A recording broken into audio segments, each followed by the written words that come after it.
এবার আসিয়ার উপরে আঘাত শুরু হয়ে গেল। ফেরাউন যত কঠিন শাস্তি আছে আসিয়ারে দিতে শুরু করলো।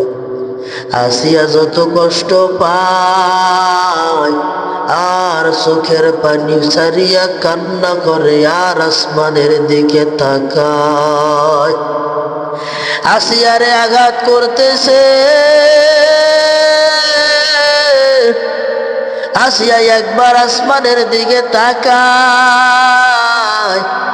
আবার ফেরাউনের দিকে তাকায়, আর চোখ দিয়ে বেয়ে বেয়ে পানি পড়তেছে।